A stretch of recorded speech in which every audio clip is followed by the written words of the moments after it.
मंजिलें उन्हीं को मिलती है जिनके सपनों में जान होती है। मंजिलें उन्हीं को मिलती है जिनके सपनों में जान होती है। पंख होने से कुछ नहीं होता, हौसलों से उड़ान होती है।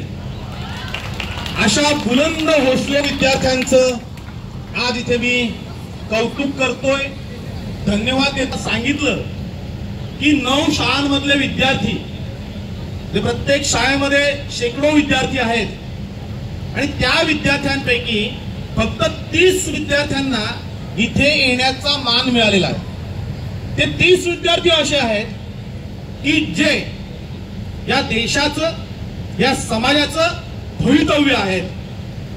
तुमच्यामध्ये काहीतरी स्किल आहे, तुमच्या मध्ये काहीतरी वेगळेपण आहे आणि म्हणून तुम्हाला एवढ्या मोठ्या कार्यक्रमामध्ये उपस्थित राहण्याची संधी मिळालेली आहे। सगळ्यांनी स्वतःसाठी टाळ्या वाजवायच्या। तुम्ही इतरांपेक्षा वेगळे आहात, तुमच्या शाळेमध्ये तुम्ही स्पेशल आहात, तुमचं व्यक्तिमत्व काहीतरी वेगळं आहे, तुमच्या हातून काहीतरी घडेल असं तुमच्या शिक्षकांना वाटतं आणि म्हणून तुम्हाला इथे आमंत्रित केलेलं आहे। तुमचं सर्वांचं सहर्ष स्वागत। सर्वप्रथम मी रोटरी क्लबच्या सर्व सदस्यांना धन्यवाद देतोय। रोटरी क्लब ऑफ पालघर यांनी एवढा चांगला कार्यक्रम आज इथे आयोजित केलेला आहे। खरं तर मी प्रभावित झालोय, कारण आदिवासी बांधवांची मुलं शिकली पाहिजेत, ती सुशिक्षित झाली पाहिजेत, योग्य मार्गाने योग्य दिशेने ती कार्यरत झाली पाहिजेत असं आजपर्यंत कुणालाही वाटलं नव्हतं। आमची मुलं ही जसं जगतील, जसं वागतील तसं ती वागून दिली। आमचे पंजोबा गरिबीत मेले, आजोबा गरिबीत मेले, वडिलांची परिस्थिती अत्यंत दयनीय आहे, आमची परिस्थिती त्याच्यापेक्षा वाईट आहे आणि आमच्या येणाऱ्या पिढ्याही याच पद्धतीने मातीत जातात की काय असं वाटत असतानाच रोटरी क्लबने त्या सगळ्या विद्यार्थ्यांसमोर चांगली व्यक्तिमत्व ठेवली, चांगली लोक आणली आणि चांगल्या प्रकारे तुम्हाला तुमचं प्रबोधन करण्याचं त्यांनी महान कार्य केलं। खरं तर उलकंदे सर, हे सगळं पवित्र काम आहे ते तुम्ही जे हाती घेतलेले। म्हणजे आतापर्यंत तुम्हाला एक मी चांगला सीए म्हणून ओळखत होतो। नितीन उलकंदे हे नाव पालघर जिल्ह्यामध्ये खूप मोठं आहे, माझे चांगले मित्र आहेत, अति घरगुती संबंध, जिव्हाळ्याचे प्रेमाचे संबंध आहेत। त्यांनी जेव्हा सांगितलं की आमचा रोटरीचा एक कार्यक्रम आहे आणि त्याला तुम्हाला यायचं आहे, त्यांच्या आयुष्यातलं त्यांनी पहिल्यांदा मला काम सांगितलं होतं, मी त्यांना नाही म्हणू शकलो नाही आणि म्हणून माझा आता 6 वाजता एक लेक्चर असतानाही मी तुमच्या समोर उपस्थित आहे। मी उलकंदे सरांना धन्यवाद देईन की माझा वेळ जरी गेला असला, की तिथला कार्यक्रम जर मिस झाला असला तरी एवढ्या चांगल्या विद्यार्थ्यांसमोर बोलण्याची संधी मला मिळालेली आहे। मी पुन्हा एकदा रोटरी क्लबचं अभिनंदन करतोय, धन्यवाद देतोय आणि सगळ्या विद्यार्थ्यांना विनंती करतोय की जर तुम्ही आजचे सगळे सेशन जर ऐकले असाल, त्या पद्धतीने तुम्ही विचार करणार असाल तर तुमचा भविष्यकाळ हा उज्ज्वल आहे। नक्की तुम्ही ऐकताय? टाइमपास करण्यासाठी आपल्याला पूर्ण आयुष्य पडलंय। आपण ज्यांच्या जवळ बसलोय त्यांच्याशी गप्पा मारून नको तो वेळ वाया घालवून तुम्हाला काहीही मिळणार नाहीये आणि म्हणून आज उद्या जे कार्यक्रम होतील प्रत्येकाने वही पेन घेऊन बसा, जे आवडलं ते लिहून घ्या। तुम्हाला तुमच्या आयुष्यामध्ये हे खूप मोलाचं मार्गदर्शन ठरणार आहे। कारण आपल्या घरी, म्हणजे मीही गरीब परिस्थितीतून आलोय, आदिवासी वसतिगृहामध्ये शिकलोय, म्हणजे डहाणूलाच आदिवासी वसतिगृह आहे, त्या डहाणूमध्ये शिकून मी इथे आलेलो आहे। त्यावेळेस आमच्या कानावर ज्या काही गोष्टी पडल्या त्या ऐकून, त्या समजून घेऊन आज इथे रोटरी सारख्या मोठ्या स्टेजवर मला बोलवलं गेलंय। मित्रांनो, आपल्या आयुष्यातील कुठलाही क्षण तुम्हाला जर वाया घालवायचा नसेल आणि भविष्यामध्ये काहीतरी घडवून दाखवायचं असेल तर आपल्याला सर्व गोष्टी लक्षपूर्वक ऐकाव्या लागतील. आता तुम्हाला रोटरीने स्पेशल म्हणून बोलवलंय, तुमच्या शाळेनेही तुम्हाला स्पेशल म्हणून पाठवलंय. आता नक्की तुम्ही स्पेशल आहात का याची परीक्षा घेऊ का तुमची? नक्की ऐकताय सगळेजण? मी जेवढं बोलतोय तेवढंच तुम्ही तेवढ्याच ताकदीने माझ्या मागून बोलायचंय. बोला, मी जेवढं बोलतो तेवढंच. ओके? बोला छत्रपती शिवाजी महाराज की. आपलं अख्खं आयुष्य इथेच मातीत गेला. मी जेवढं तुम्ही माझ्या मागून बोला. मी जय बोललो होतो याचा अर्थ तुमचं माझ्या बोलण्याकडे लक्ष नव्हतं. तुम्ही जर स्पेशल असाल, आयुष्यामध्ये काहीतरी करून दाखवण्याची तुमच्यामध्ये जिद्द असेल आणि खरोखरच आपली परिस्थिती जर आपल्याला पालटायची असेल तर आपण ज्या ठिकाणी आलेलो आहोत त्या ठिकाणावरून काहीतरी घेऊन जाणं हे गरजेचं आहे. पण अशी संधी आपल्याला पुन्हा पुन्हा मिळत नाही. आपल्या घरी आपल्याला शिकवणारं कोण नाहीये, कसं वागायचं कसं जगायचं हे सांगणारं कोण नाहीये. आणि अशा वेळेस असा भव्य दिव्य मंडप टाकून सर्व सोयींनी सुसज्ज अशी व्यवस्था करून पालघर जिल्ह्यातील रोटरी क्लब जेव्हा अशी व्यवस्था करतोय तेव्हा या संधीचं सोनं करणं हे तुमचं आमचं काम आहे. आणि म्हणून सगळ्या विद्यार्थ्यांना विनंती आहे की आज आणि उद्या पुन्हा एकदा विनंती करतोय की प्रत्येक शब्द हा कानामध्ये साठवला गेला पाहिजे, तो लिहून घेतला पाहिजे आणि त्या पद्धतीने वागायला आपण सुरुवात केली पाहिजे. कराल नक्की? सगळ्यांनी जरा उठून पुढे यायचंय. ज्यांना ऐकायचं असेल तरी खुर्च्या फक्त रिकाम्या पूर्ण करायच्या. हात कधी एकदा हे सगळं संपतंय असं तुम्हाला झालंय आणि त्यानंतर मी बोलायला उठलोय. जरा मागच्या विद्यार्थ्यांना तुम्हाला एक गोष्ट सांगतोय की पिढ्यानं पिढ्या आता सुधारायला सुरुवात झालेली आहे.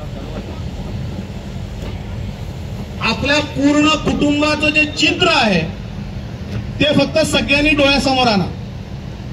आपण सगळे या पालघर जिल्ह्यातीलच आहोत, आदिवासी भागातीलच आहोत. येणारी संकट ही आपल्या डोळ्यासमोर फेर धरून नाचतायत आणि अशा वेळेस आम्ही त्या संकटांना सामोरं जाण्यासाठी जर तयार नसू आणि आलेली संधी जर आपण घेत नसू तर आपल्यासारखे कपल करंटे आपणच ठरू. आणि म्हणूनच मी सगळ्या विद्यार्थ्यांना आणि विद्यार्थिनींना सांगतोय की आतापासून जे काही शिकवलं जाईल, जे काही सांगितलं जाईल, तुम्ही ज्या वर्गामध्ये असाल त्या वर्गामध्ये जे काही शिकवलं जातं ते जर तुम्ही आत्मसात केलं, ग्रहण केलं, त्या गोष्टी जर सगळ्या शिकून घेतल्या तर नक्कीच आपला भविष्यकाळ हा उज्ज्वल असेल.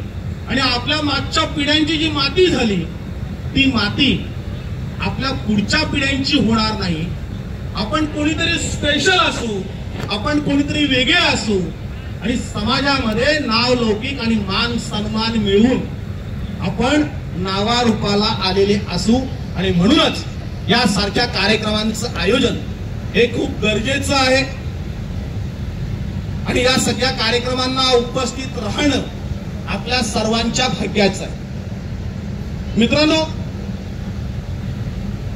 खूप पूर्वी म्हणजे आम्ही जेव्हा शाळेत होतो तेव्हा आम्हाला एक गोष्ट होती, टोपी विक्रेत्याची गोष्ट तुम्ही ऐकली की नाही? Karim sold cap, he had no shop वगैरे गोष्ट ऐकले? एक करीम नावाचा टोपी विक्रेता होता. तो या गावातून त्या गावाला टोप्या विकायला जायचा.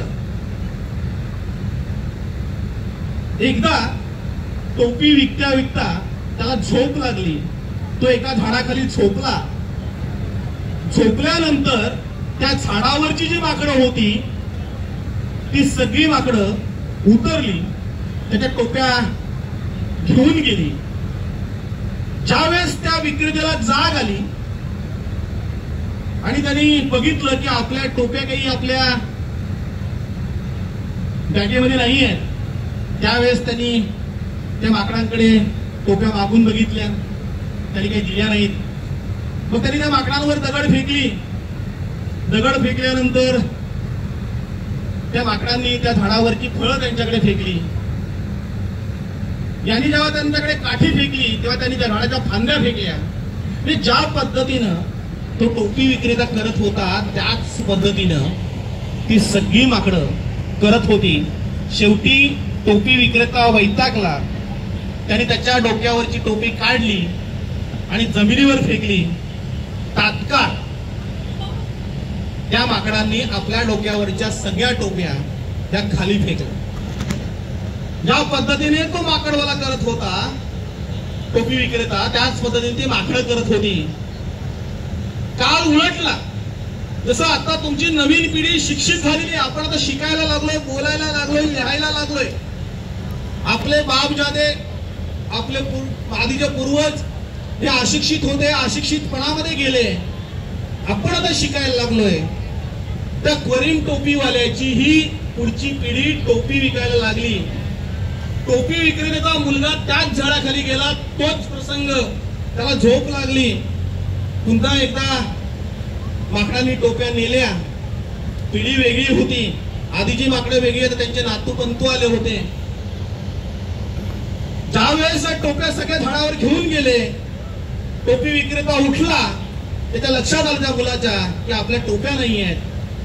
आणि त्याला त्याच्या आजोबांची गोष्ट आठवली की आपल्या बापदादांनी असं केलं होतं की आपण डोक्यावरची टोपी खाली टाकली की माकडं ही टोप्या खाली टाकतात. या टोपी विक्रेत्याच्या नातवानं डोक्यावरची टोपी खाली टाकली. वरून एक माकड उतरलं. त्याने ती टोपी घेतली, स्वतःच्या डोक्यामध्ये घातली, झाडावर चढलं आणि त्या टोपी विक्रेत्याच्या नातवाला सांगितलं की आमचे बाप जादे अडाणी होते, आम्ही आता हुशार झालोय. आता काय आम्ही आमच्या डोक्यावरच्या टोप्या काही फेकणार नाहीयेत. आता आम्हाला अक्कल आलेली आहे. आता बरोबर ना, आपल्या सगळ्यांना अक्कल आलेली आहे. चांगले आपण शिकलेलो आहोत. आपल्या पुढे प्रत्येकाच्या समोर काही करिअर आहे. ठरवलं तुम्ही तुमचं करिअर. खरं तर प्रत्येक विद्यार्थ्याने, विद्यार्थिनीने आपल्या शाळेय शैक्षणिक वर्षातच आपलं करिअर हे ठरवायचं असतं आणि त्यावर फोकस करून आपण आपला मार्ग हा ठरवायचा असतो. आणि म्हणून शाळे आणि कॉलेजच्या वयामध्ये आपण जी काही मौज मजा करतोय ती मौज मजा आपल्या जेवणातील मिठाप्रमाणे असावी. कळतंय तुम्हाला जेवणातील मीठ कसं असतं? जर ते जास्त झालं तर आपण ते जेवण घेऊ का? ते खारट होईल. आणि जर कमी झालं तर ते जेवण बेचव होईल. ते कोणीही जेवणार नाही. जीवनामध्येही तशाच प्रकारचं असतं. मौज मजा ही जेवढी करायची, ज्या वयात करायची त्याच वयात त्याच वेळेत करायची असते. आपलं हे वय हे शिक्षण घेण्याचं आहे, काहीतरी शिकण्याचं आहे. आणि हे शिक्षण घेऊन आपण जेव्हा कोणीतरी बनू, कुठल्या तरी पदावर पोहोचू, कसलं तरी नेतृत्व करू, त्यावेळेस आपल्याला मौज मजा करायला अथांग सागर पसरलेला आहे. आणि म्हणून आपल्या या शालेय जीवनामध्ये आपण पहिलं करिअर हे फोकस केलं पाहिजे. तुम्हाला कोणतं क्षेत्र आवडतं ते निवडा. करिअर हे चांगल्या प्रकारे प्रत्येक क्षेत्रामध्ये करता येतं. मग ते राजकारण असेल, क्रीडा क्षेत्र असेल, समाजकारण असेल, कुठल्याही क्षेत्रामध्ये जिथे तुम्हाला जे जमतं ते निवडून तुम्ही करिअर करायला आतापासून फोकस केलं पाहिजे. आणि त्यासाठी सोशल मीडिया हा खूप महत्वाचा प्लॅटफॉर्म आहे. आजचा माझा जो विषय आहे तो विषय आहे सोशल मीडिया आणि विद्यार्थ्यांचे भवितव्य.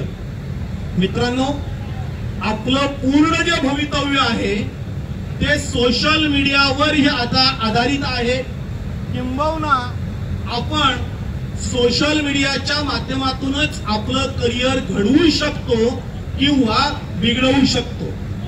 किती मुलांकडे मोबाईल आहे तिथे? किती मुलांकडे मोबाईल आहेत? किती मुलं आहेत? जवळपास सगळेच हे मोबाईल हाताळतात, बरोबर? आपण त्या मोबाईलवर नेमकं काय पाहतो याच्यावर खूप सारं अवलंबून असतं. सध्याचा सोशल मीडिया हा आपलं करिअर घडवू शकतो किंवा बिघडवूही शकतो. आपलं करिअर घडवायचं की आपलं करिअर आपण बिघडवायचं हे आता आपल्या हातामध्ये आहे. आणि म्हणून सोशल मीडियाच्या फार काही आहारी न जाता आपल्याला जेवढं चांगलं जमेल, चांगली माहिती मिळवता येईल, तेवढी जर आपण सोशल मीडियाच्या माध्यमातून मिळवली तर आपल्याला कुणाही इतर लोकांच्या शिक्षणाची गरज पडणार नाही. एवढं ज्ञान भरणार त्या सोशल मीडियामध्ये आहे. मोबाईल अवश्य वापरा, सोशल मीडिया त्याच्यावर तुम्ही ऍक्टिव्ह राहा. मात्र सोशल मीडिया हा जेवढा वरदान आहे तेवढाच तो शापही आहे. जर आपण चुकीच्या पद्धतीने जर तो वापरला तर मात्र आपली अधोगती व्हायला सुरुवात होते. म्हणजे आपल्या कुणाच्याही एकाच्या हातामध्ये चाकू दिला तर त्या चाकूचा वापर आपण भाजीपाला कापण्यासाठी करू शकतो, आपण फळं कापण्यासाठी करू शकतो. आणि जर वाईट वापर करायचा झाला तर आपण कुणावर वारही करू शकतो. तो वापरणाऱ्याच्या हातामध्ये.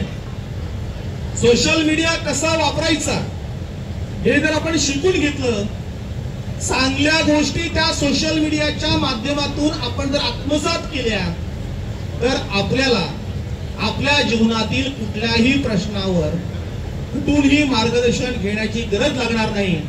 कारण एका क्लिकवर पूर्णतः ज्ञान भांडार, आपल्याला जे पाहिजे ते आपल्याला मिळू शकतं. आणि म्हणून ते मिळवण्याचा आपण सातत्याने प्रयत्न केला पाहिजे. बऱ्याच वेळा सोशल मीडियाचा दुरुपयोग होतो. शाळा कॉलेजमधील मुलामुलींच्या बाबतीमध्ये अनेक प्रकार घडतात. एका चुकीमुळे आपलं पूर्ण आयुष्य बर्बाद होतं, आपलं करिअर कोलॅप्स होतं आणि त्यातून नको त्या गोष्टी उदयाला येतात. आणि म्हणून आज रोटरी क्लबने तुमच्या समोर सोशल मीडिया आज चांगला आहे की वाईट आहे हे सांगण्यासाठी हा उपक्रम राबवलेला आहे. माझ्या मते सोशल मीडिया हा खूप चांगलाही आहे, खूप वाईटही आहे. तो वापरणं आपल्या हातामध्ये. तो आपण कसं वापरतो, कशा पद्धतीने आपण त्याचा उपयोग करतो ते जर तुम्ही लक्षात घेतलं तर नक्कीच आपलं करिअर हे चांगल्या प्रकारे घडू शकतं. मित्रांनो, आज रोटरी क्लबच्या माध्यमातून जे काही उपक्रम राबवले जातात त्या उपक्रमामधून जर आपण चांगल्या प्रकारे फायदा घेतला, आपल्याला आपलं करिअर हे डेव्हलप करायचं. आपल्याला बिरसा मुंडा माहिती आहे? कोणाकोणाला माहिती आहे? कोणाकोणाला माहित नाही? कोणाकोणाला माहित नाही त्याचा हात वर करा. सगळ्यांना माहिती आहे बिरसा मुंडा थोर क्रांतीवीर भगवान बिरसा मुंडा यांचा जन्म कुठे झाला तुम्हाला माहिती आहे? कोण सांगेल? बिरसा मुंडांबद्दल, मुंडा यांच्याबद्दल दोन शब्द आपल्याला कोण सांगू शकेल?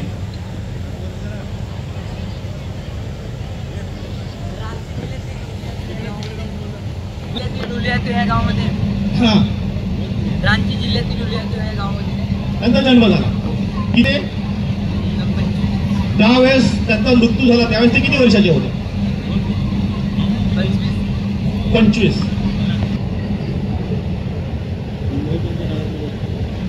बघा आपली शोकांतिका आहे मित्रांनो, त्याच्यामुळे टाळ्या वाजवा. तुझं नाव काय बा? गुड. त्याच्यावर टाळ्या वाजवा सगळ्यांनी की आपल्या देवाबद्दल, आपल्या क्रांतीवीराबद्दल, आपल्या आयुष्यामध्ये काहीतरी चांगलं घडावं म्हणून त्यांनी नरक यातना भोगल्या.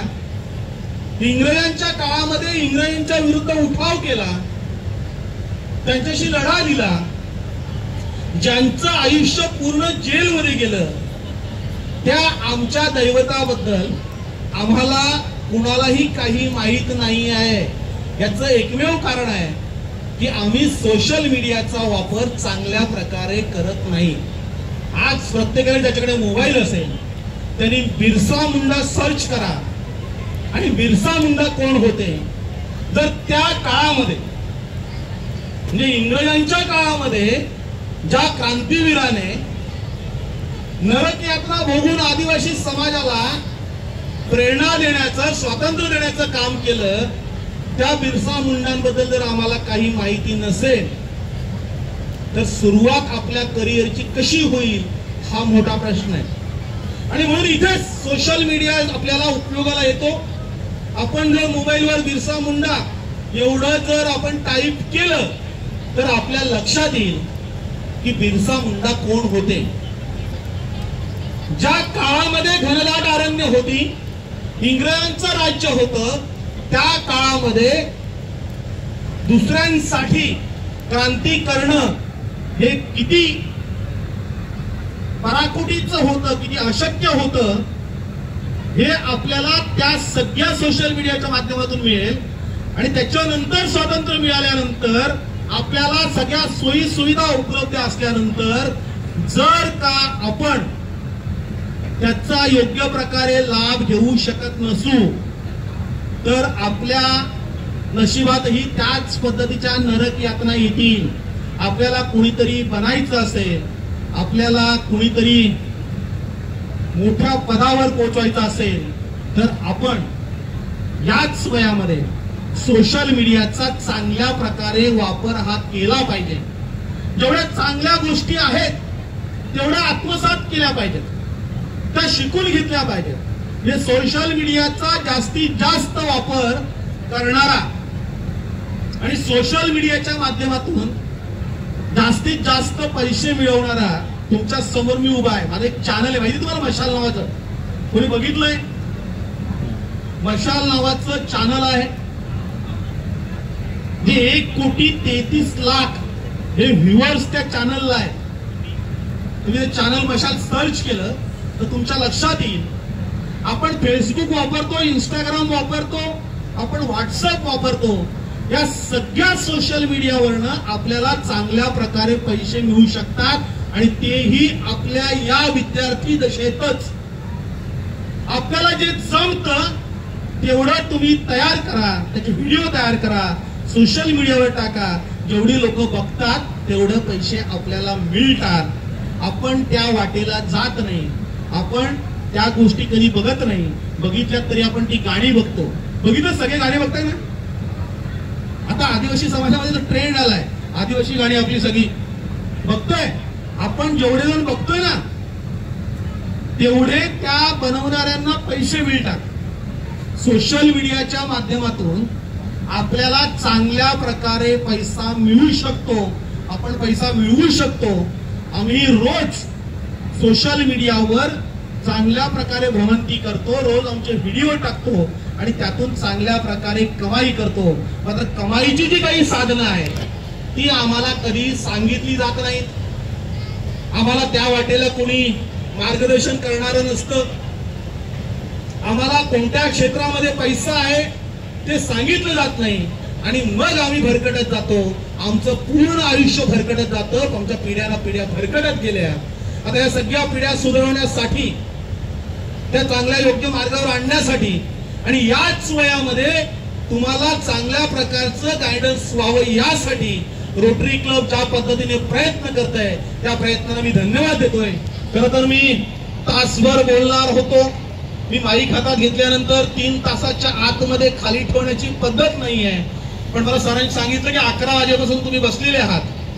गौतम बुद्ध म्हणतात की ज्ञान कोणाला द्यायचं असतं की जो भुकेला आहे त्याला आपण पहिले जेवायला द्या आणि मग त्याला ज्ञान सांगा, तर ते ऐकतील.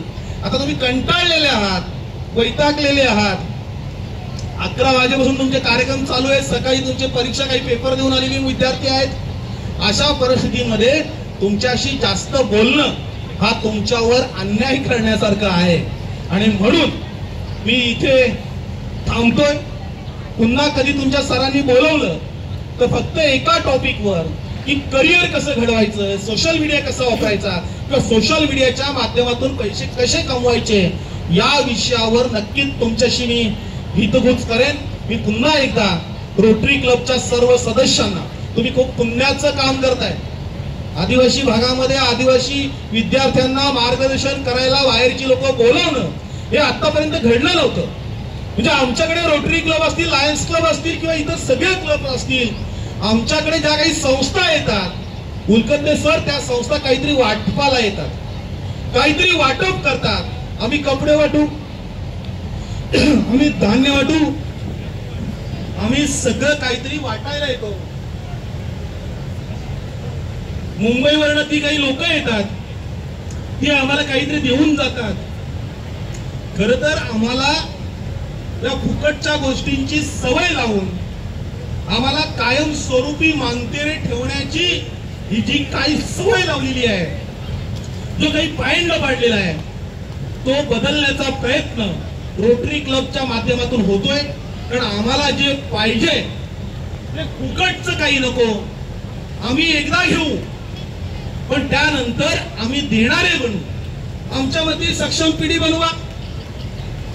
आम्ही नेहमी सांगतो की भिकाऱ्याला भीक देण्यापेक्षा, आज त्याला भीक दिली तर उद्या परत येईल, परवा परत येईल, ती भीक देण्यापेक्षा त्याला एवढं सक्षम करा की तो स्वतःच्या हाताने स्वतःचं पोट भरू शकेल आणि आयुष्यात कधीही तो भीक मागणार नाही.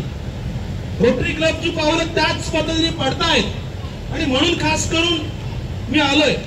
हे जर विद्यार्थी आहेत, ह्या विद्यार्थ्यांना तुम्ही जर करिअर घडवलं, आज 270 विद्यार्थी आहेत, 270 विद्यार्थ्यांपैकी 200 विद्यार्थी जरी पायावर उभे राहिले तर पुढची आमची 2000ची पिढी ही सक्षमपणे उभी राहील आणि त्याच्यानंतर आदिवासी भागातील 2 लाख विद्यार्थी हे स्वतःच्या पायावर उभे राहून पुन्हा कधीही आम्हाला कोणापुढे हात पसरावे लागणार नाही. यासाठी तुम्ही आमची पिढी ही सक्षमपणे उभी करताय, यासाठी मी तुम्हाला धन्यवाद देतोय आणि येथेच थांबतोय. धन्यवाद.